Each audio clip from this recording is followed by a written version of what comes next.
everything comes alive. Get it. This is horrible. I'm gonna do the fireboat tomorrow night for sure. Everything moves, everything's crawling. I think there's army ants on the tree because they're starting to get bitten all over. And it wasn't mosquitoes, I can tell you that much. And scorpions, tarantulas this big.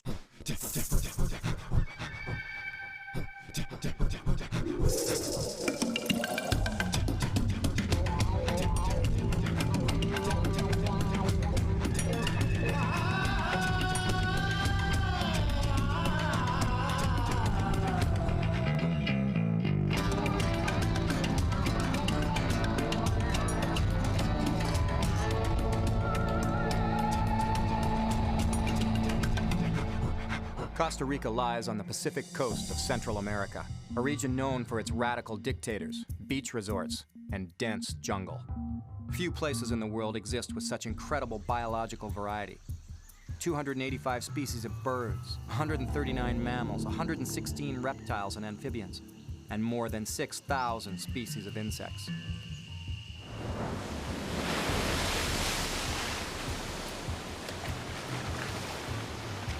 It was minus 40 degrees Celsius with 4 feet of snow when I left my Ontario home and boarded a plane for Central America, and it was plus 40 degrees Celsius when I landed.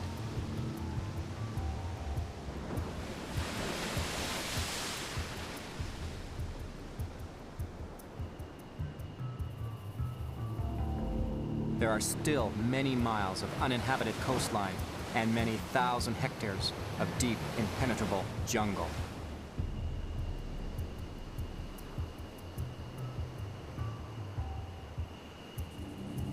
I've got 7 days to survive here, and this time I have to find my own way to safety. The crew isn't coming for me, but first I have to find a good source of fresh water, or I could collapse of dehydration in the heat. There is a fine line between a land of paradise and a land of nightmares. And so it happens. And so easily, too. You borrow a kayak from a beach resort for the day, head out a little unprepared.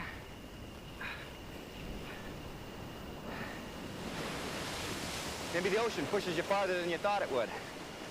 You stop at a beach to explore a nice cove. When you're not watching, the tide takes away your only link to survival. So that's it then. My camera crew will leave me behind with just my gear, and I'm alone for 7 days of survival.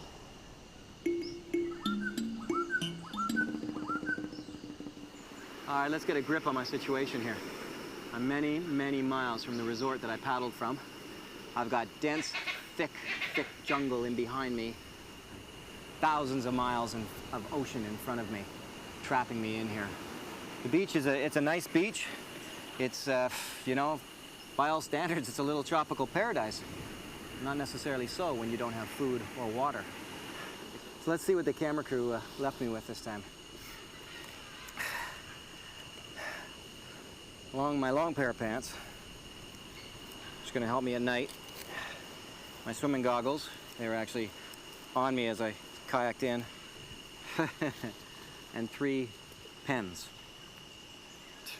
for whatever. Write down my sorrows or something. And I always carry with me good multi-tool.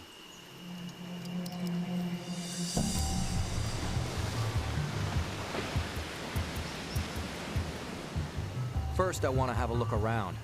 I'm a frostbitten Canadian boy, and this is all very new to me. Right now, it's in high tide. So I can see that as the water goes down, I'll have a whole set of tidal pools here. I'll be able to hopefully trap some fish in. Well, I found a number of things just scrounging along the beach. Man-made and natural, things I can use. It's a good big piece of bamboo, and there's a bit more of this around. There's a lot of these 4x4s that are worn down. found this old broom handle, and just now, a toilet float. I don't know what I can use that for. I've also been able to find a number of these green coconuts. It is the tropics, and these are going to come in handy. Let me show you right now what I mean.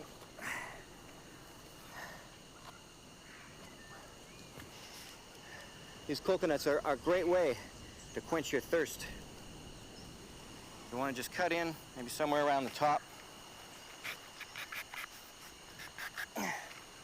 Pure, fresh, clean coconut milk.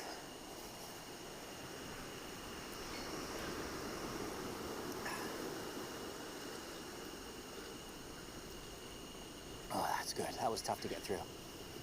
These are lying around all over the place, so at least they'll quench my thirst for a while, but I still need to find some fresh water.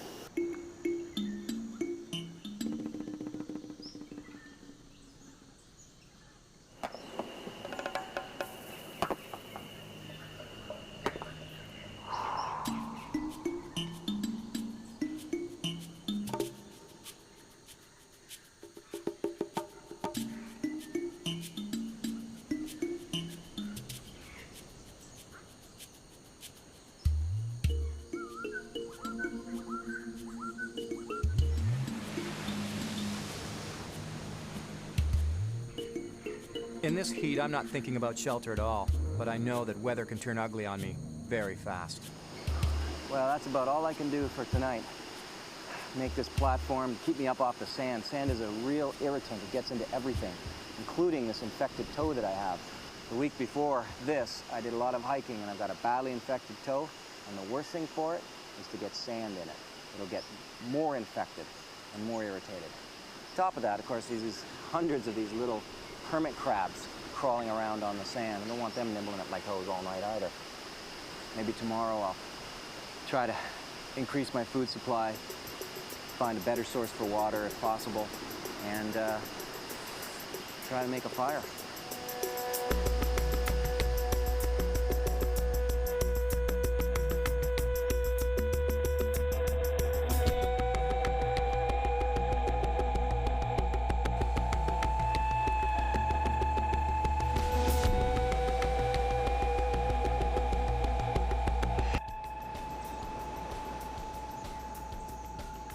The coves and beaches of Costa Rica are an idyllic paradise, but like a massive green wall, the thick crawling jungle has me trapped between it and the ocean. I'm alone here for 7 days without matches, water, food, or equipment, and I've got a feeling that my version of Gilligan's Island is going to be far more difficult to survive.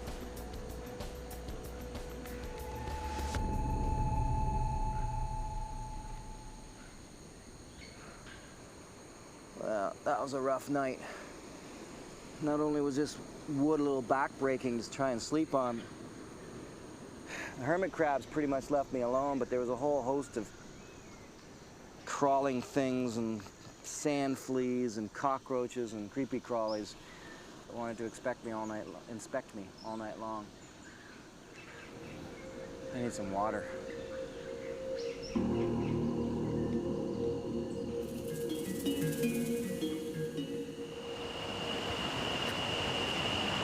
Well, there's a little bit of trickling in behind me and amongst this whack of caves here. Just amazing.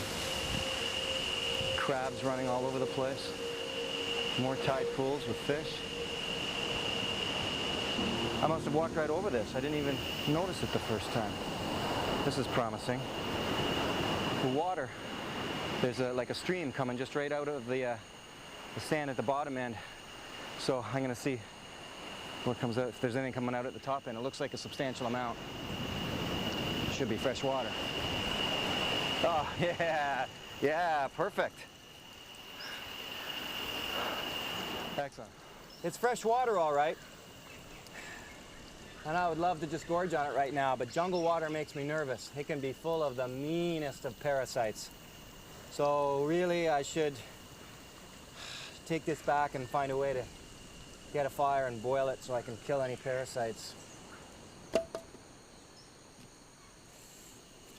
What a lot of people don't know is that on the inside of these sprouted coconuts, there's a nice edible treat. just a little tough to get to.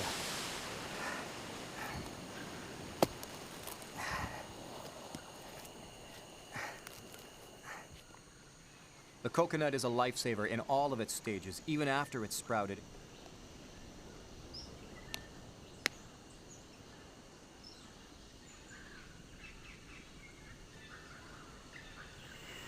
This inside of the sprouted coconut shell, I guess it's the liquid solidified. Anyway, there's a juicy, delectable treat. God. Flavorful. And you know what? Trust me. At home, I actually don't really like coconut. Nice place for me to be. I don't like coconut. But this is delicious. And you can almost, and sometimes a little bit even, drink the oils that drip out of this, all the pure, pure coconut oil. Wow. That's delicious. Oh man. This is energy I need. I better take the time to make my shelter better in case bad weather comes in quick.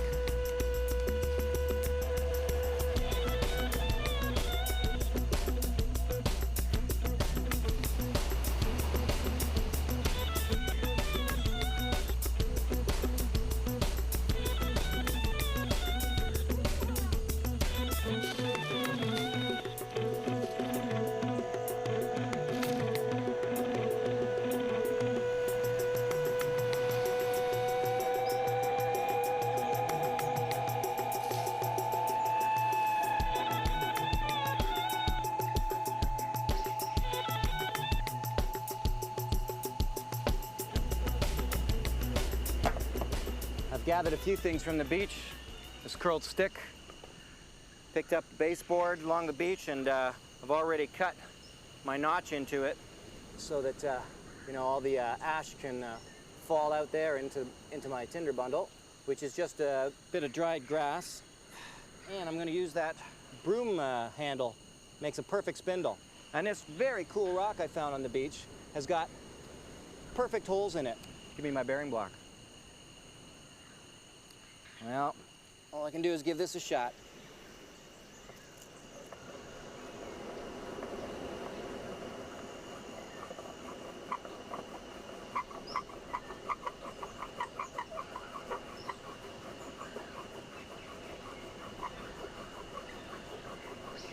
Got smoke, that's good.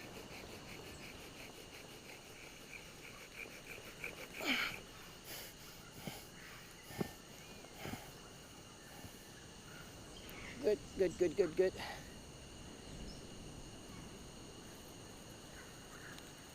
Let's close this in.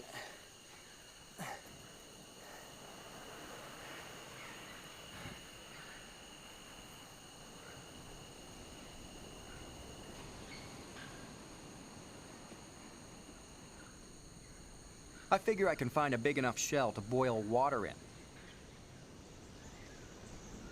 There's a lot of conch shells along the ocean floor, and this one is just the right size. There we go. Isn't that beautiful? Something I can boil water in now. With this beautiful fire behind me, I've got the opportunity now that I've, a little bit of sand, that I've got this conch shell and the water that I brought back from the stream over there. Now, I've been drinking coconut water all day, maybe 5 or 6 of them, and so I'm still extremely thirsty. That's not enough in this heat. So I can, there we go. So I can boil this up, bring it to a boil, and kill any parasites that are in there. I can find all kinds of food in a tide pool. Nerites are edible snails that cling to the rocks, but they're only edible if the water that comes out of them is clear. If it's a green liquid, eating just one of these little guys could kill me. Crack these guys open. Wow. Kind of pretty strong. And pull out the snail. Not a moment too late, I should add, because the sun's setting pretty quickly here. The thing is, I could only go in and get these tide pool critters once the tide went down, because the water was up high. I just couldn't get in there and get them. Let's see. There's that, and there's this hard little bone on there. All right, I'm gonna pop that in and let it boil for a while. Let them cook.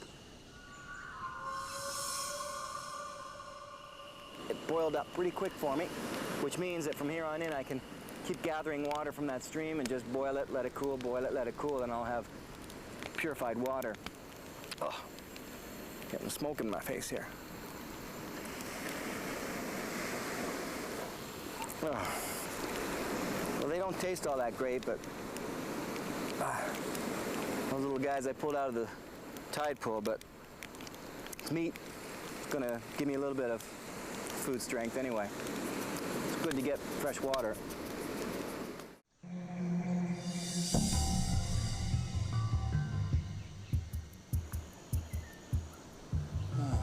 Well, another morning. Man.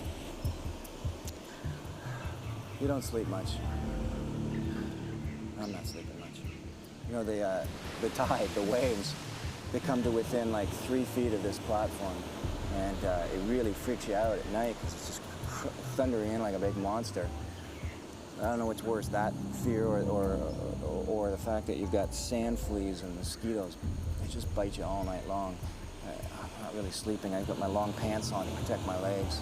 The crabs crawl up on me every once in a while too, but they don't do. They just flick them off. Still, they keep you awake. Yeah, it's great to have the fire. But you know, it's 80 degrees at night, 85 at night, waves of humidity coming and going. 90, 95 during the day, and the only way to quench my thirst, other than the odd coconut, is to boil up a little bit of water in that conch shell and drink it down lukewarm. The crabs of the tide pools are elusive and move very fast, but this part of the ocean is full of fish, so it's simple, really. Find a way to catch them. I'm laying all my stuff out, and I'm just standing back and trying to figure out what else I could make or do with the clothing that I've got. Well, I've still got laces from my boots if I need them, my pants, my Scooby-Doo underwear, and shirt. Check this out. I would grab the stick, come up in the jungle, and just starting to thinking about like sort of projectile. Take the elastic band from Scooby-Doo. Let's try this. Haha!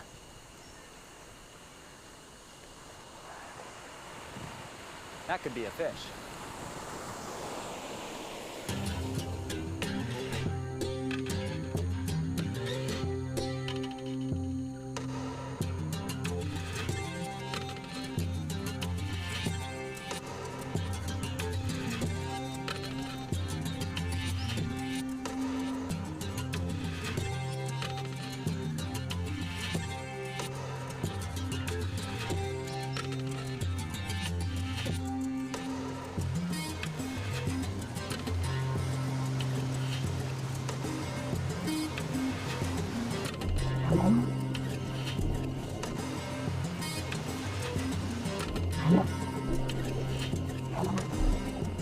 It seems so likely that I could spear a fish right from the rock's edge, but I've never done this before, and the timing of it is tricky.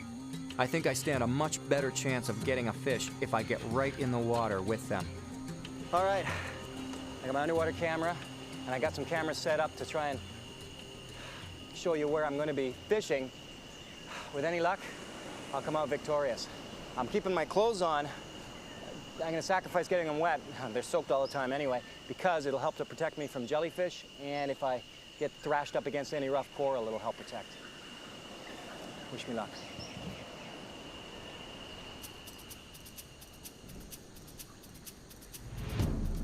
I'm really nervous about this. I've already spotted sharks, big ones, coming in for the same fish I was going after. It's going to take patience and effort to be successful at this. The whole school of fish right below me here.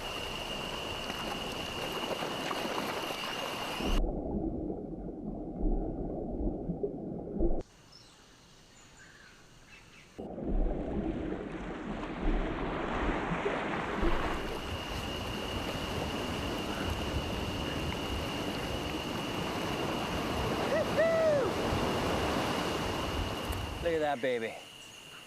Not sure what it's called. I think it's called some kind of porgy or something like that. I'm gonna clean this guy. I was taking a bit of a chance going out spearfishing, but hey, I don't have a fishing line, and it certainly paid off. Being out spearfishing like that, and you know, the blood that happens when you catch a fish attracts a lot of sharks, so taking a little bit of a chance, but whew, it was worth it. Have myself a real good dinner.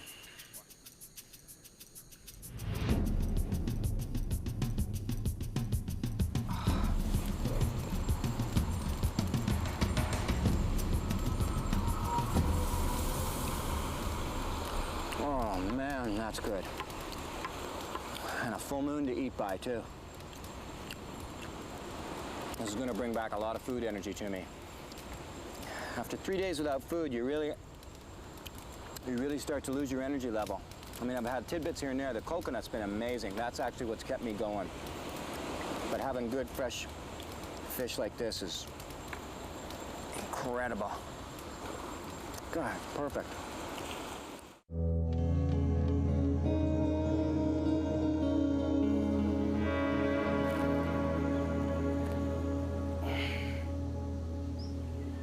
More people have been stung by scorpions by simply not checking their boots in the morning than just about any other way. The little critters like to crawl up inside there. Even when you leave them hanging upside down like this on a stick, they still can get in there. You gotta give them a good whomp and check them and make sure. Because man, oh man, slipping your foot into a boot and having a scorpion down at the toes, that's not good. I have two options this week. Wait for the crew to come and get me, or dare to find my own way back to civilization, through the jungle. Understand this, many, if not most survival victims ignore common sense, and out of desperation, even refuse to believe their compasses.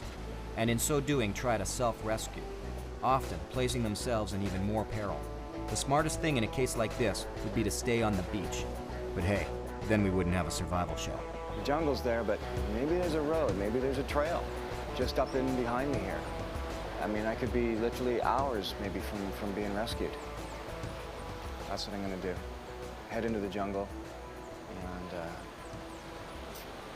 see if I can find a trail out. If I'm gonna take off and leave this beach, I'm gonna need to somehow bring the fire with me.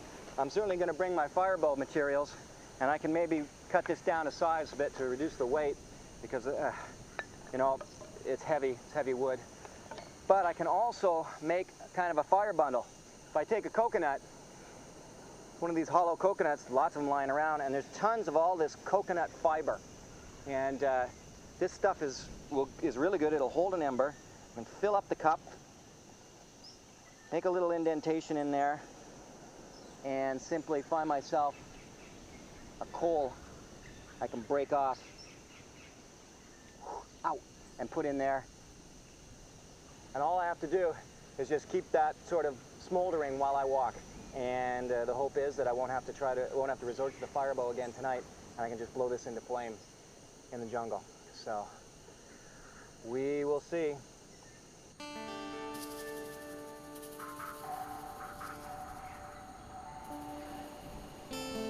If I take the chance of road finding in the jungle, I could be lost a lot longer than 7 days, and I still have to haul all my camera gear with me.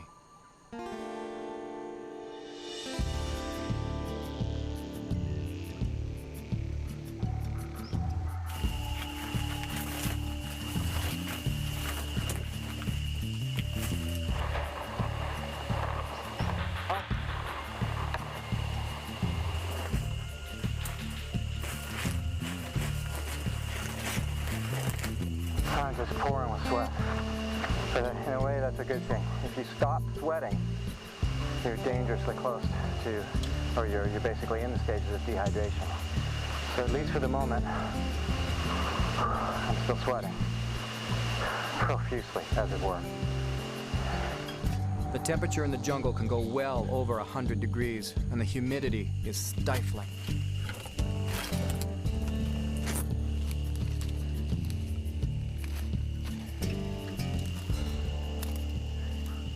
Well, this vine looks familiar. It's just like the grapevine from back home. You know, all habitats have their plants that store water. And the Costa Rican jungle is no exception. This is called water vine.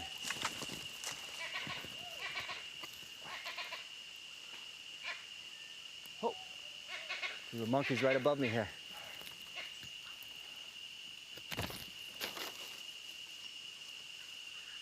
Oh, damn. Just sliced my finger open. And it wasn't even worth it, because this vine's too thin to drip for me. Okay, that was just plain stupid. Looking up to a couple of silly monkeys throwing things at me. And I hit the bone with the knife. I could feel like that. Just that feeling of going in deep. It stopped bleeding. I just kept it pressed for a while. And just with my mouth, just kept it held tight. But man, that hurt. That was stupid, and there was not even any payoff. There was no water in the vine, for goodness sakes. So I'm gonna just make a bandage out of my Scooby-Doo underwear. Try and keep the dirt out of this thing. Infection in the jungle is one of the most insidious circumstances to deal with. It can just leave you in agony.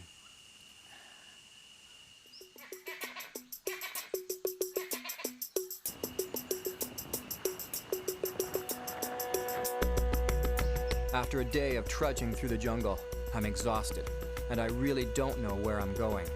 And now it's getting dark. It's too dark to do anything else.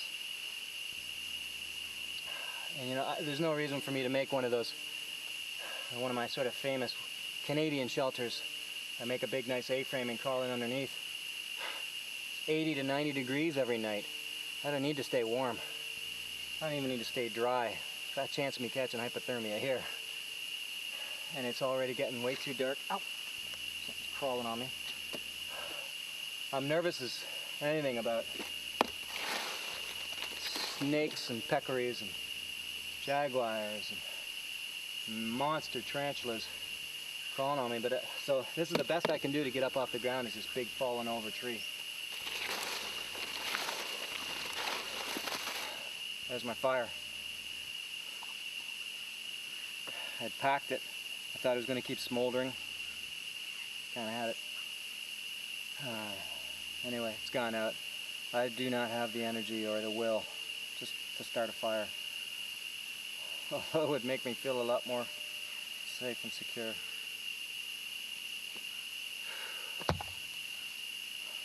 Massive colonies of leafcutter ants all around me. They're harmless. The leafcutter ants don't do anything. But they're kind of funny. They make their own highways. You drop something in front of it, they'll all band together and they'll move it out of the way, leave for a stick or something, so they can have their trail back. Quite spectacular.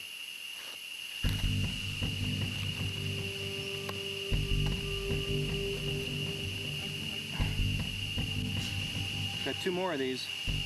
Let's hope I find some sort of jungle stream. And soon.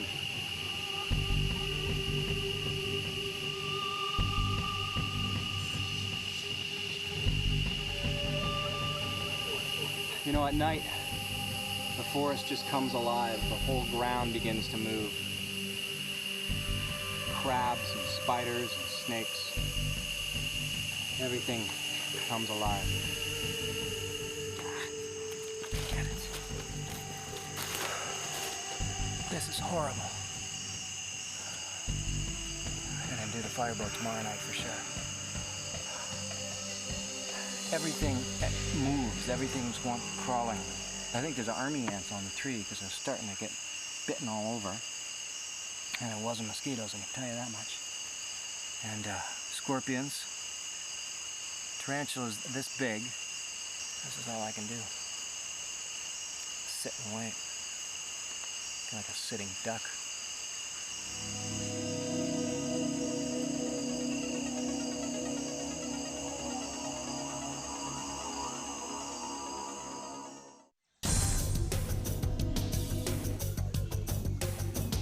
Picture this. You're in a business suit, done up tight. You step into a hot sauna. You begin to exercise vigorously. That's travel through the jungle. There's no break from the humidity and the oppressive heat, and just breathing makes you sweat. I hardly slept at all last night, mostly because it wasn't the mosquitoes. I thought the mosquitoes would terrorize me. It was the creepy crawlies. It was everything on the ground. Ants and spiders as big as my hand. And just never ending, never ending. It's land crabs, even. You can feel the forest floor, or hear the forest floor moving. Wow.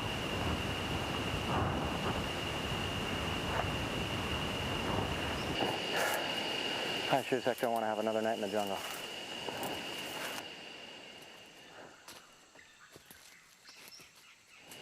Huh. The monkeys are throwing stuff at me again.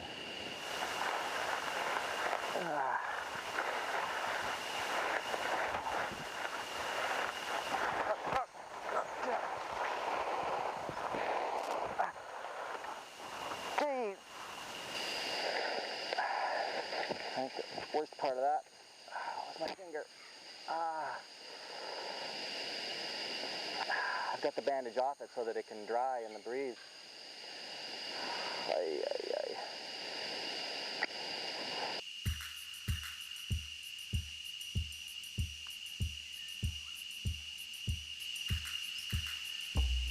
I walked for hours yesterday, and hours again today. I'm using the sun to keep my direction, try to keep some sort of a straight direction, but I have to go around problem areas. The craziest part about walking through a thick jungle like this is you actually have to watch where you put every single step. One palm viper, one furlongs, one bushmaster lunges out at you. Oh man, I'd be in a big mess of trouble then.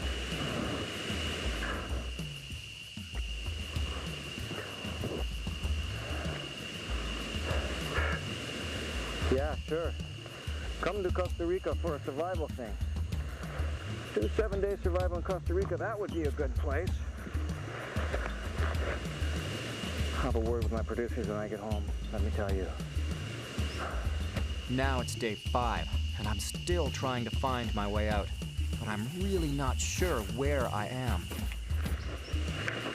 But the only advantage to this heat is I don't feel hungry at all. Heat's just taking my appetite right away. On the beach was a lot easier, to say the least. I had all those coconuts to eat. And here I just don't feel like eating at all.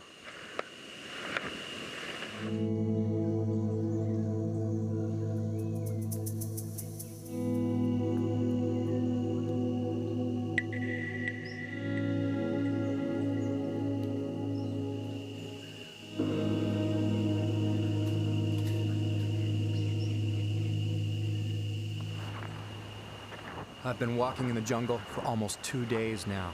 I don't see any sign of trails or roads.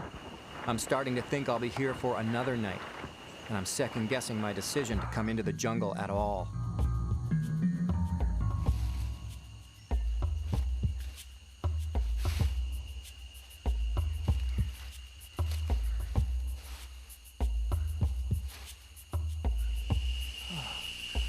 So along the way, I just took a thinner branch than my walking stick, using it like a switch, and whack, whack. And was able to get myself a meal for tonight. Got myself a little lizard to eat tonight.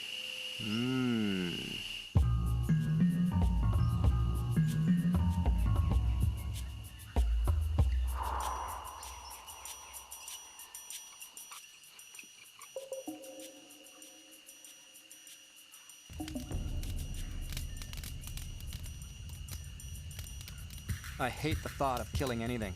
It's the last thing I would advise, but as a matter of survival, all creatures are fair game. All right, here he is. Well, since I'm not actually staying put and setting up a bunch of traps, which is what you would do, because I'm trying to find a path, at least I know I can eat a few little small critters along the way. This little four-striped whiptail will at least give me a little bit of food energy.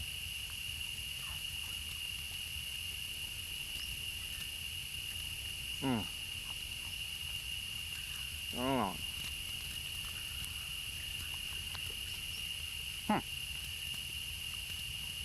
Not bad. Just not gonna eat the head. Don't ask me why, just don't want to eat the head.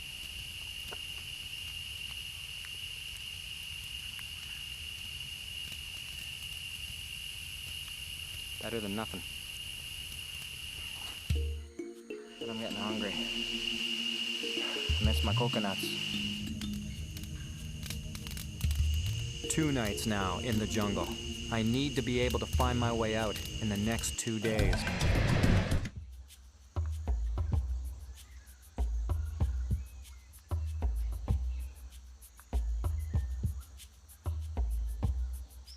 Where I come from, there's poison ivy, and that's it as far as problem plants. Here, you gotta be really careful about what you brush up against.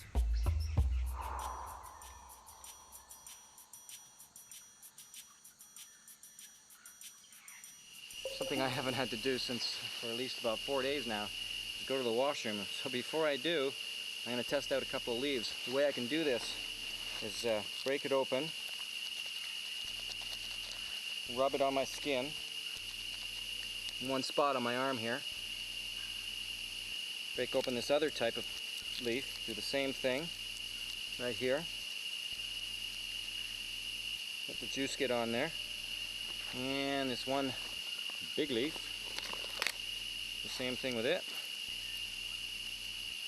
Rub it on this arm.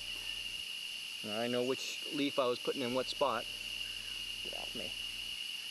Rub that on there. And basically wait about, wait about a couple hours or an hour, something like that. And if I find that I break out in a bad rash, then that's not the leaf I'm going to be using for anything else.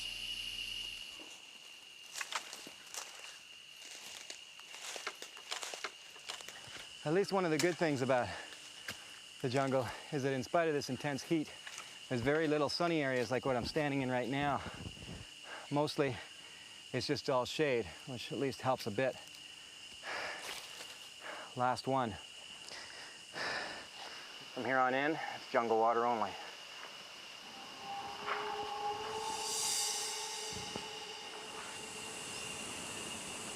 Yeah, it's a long ways down, but there's definitely a river down there. From here, there's a bit of a rain wash. I'm coming down. I can hear both the ocean and I can hear a river flowing. You know what? The river's got to lead to the ocean. I'm gonna follow it and hope that it takes me the heck out of here. Oh, yeah. And it's cold too. Oh, cool.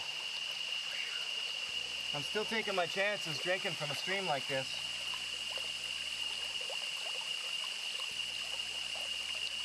Oh, yeah, but that's good. The blastocysts and the amoebas and type of parasites that can happen in these waters can lay you up for months in the hospital. So I'm definitely taking my chances. But dehydration is a lot more immediate at the moment.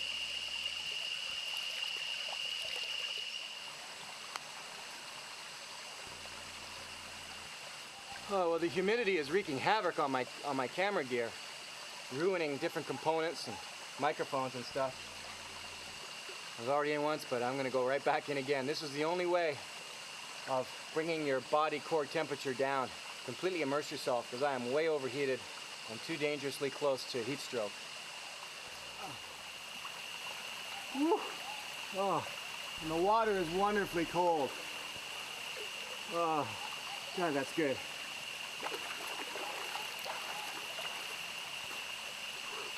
Oh, yeah.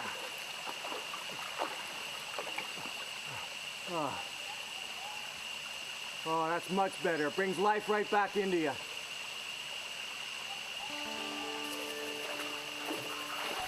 As long as something doesn't bite you. After walking around without a real idea of direction, filming myself and hauling heavy camera gear, I'm getting completely discouraged. I'm supposed to be a survival expert making a film, but at this point, all I feel is very, very down. Yet it's funny how fast my circumstances can change.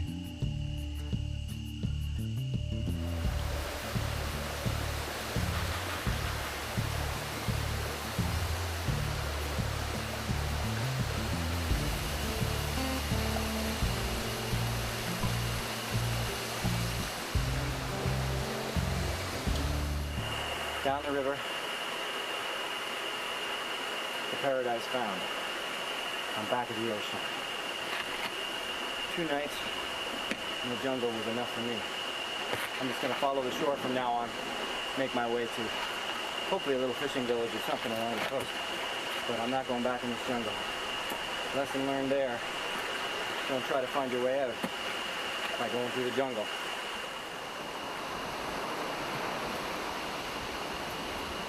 This was a lot easier. I gotta keep an eye out as well on the tides as I go along here if I'm gonna stay anywhere at night on the beach. Because here in the Pacific, in this part of the Pacific, there's sort of what's called a mixed tide. You get very high tides and very low tides, moderately high tides and moderately low tides. Point being that tides change. So you gotta be careful where you lie down for the night. You could be swimming before morning.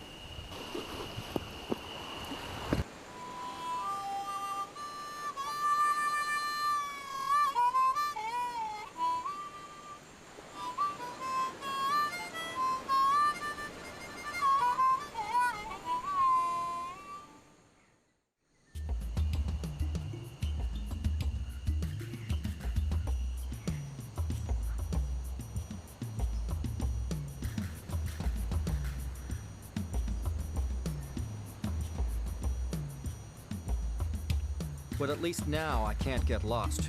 You always know which way you're going when you follow the coastline. I had looked forward to surviving on a beach, but I hadn't counted on the intense heat, bugs, and humidity of the jungle. Hey, right now, I'm even looking forward to seeing some snow.